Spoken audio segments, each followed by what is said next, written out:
ಈ ಚಿತ್ರಕ್ಕೆ 9 ಜನ ನಿರ್ಮಾಪಕರಿದ್ದಾರೆ, ನವರತ್ನಗಳು ಅಂತ ಹೇಳ್ಬೋದು. ಇವರ ಸಹಕಾರದಿಂದ ಒಂದು ಅದ್ಭುತ ಚಿತ್ರ ಮೂಡಿಬಂದಿದೆ.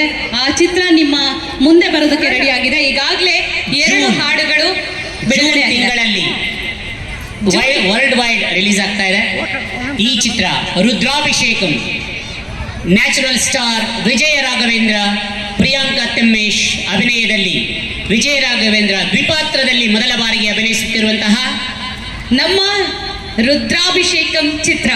ಇದು ಖಂಡಿತ ನಿಮ್ಮನ್ನ ರಂಜಿಸೋದ್ರಲ್ಲಿ 2 ಮಾತಿಲ್ಲ. ಕೌಟುಂಬಿಕ ಆಧಾರಿತ ಚಿತ್ರ ಇದಾಗಿದ್ದು ಅದ್ಭುತವಾಗಿ ಮೂಡ್ ಬಂದಿದೆ. ಅದು ತೆರೆ ಮೇಲೆ ಬರೋದಕ್ಕೆ ಮುಂದಿನ ತಿಂಗಳು ಅದು ಪಯಣನ ರೆಡಿ ಮಾಡ್ಕೊಂಡಿದೆ. ಇದರಲ್ಲಿ 9 ಜನ ಪ್ರೊಡ್ಯೂಸರ್ನ ಹೇಳಿದೆ, ನಿರ್ಮಾಪಕರು ಅತ್ಯವಶ್ಯಕ. ನಿರ್ದೇಶಕರಾದಂತಹ ವಸಂತ್ ಕುಮಾರ್ ಅವರ ಒಂದು ಕನಸು ನನಸಾಗಿ ಪರದೆ ಮೇಲೆ ಬಂದಿದೆ. ಆದರೆ ನಿರ್ಮಾಪಕರನ್ನ ನಾವು ನೆನೆಯಲೇಬೇಕು ಈ ವೇದಿಕೆಯಲ್ಲಿ. ನಮ್ಮ ಜೊತೆಗೆ ಎನ್ ಜಯರಾಮ್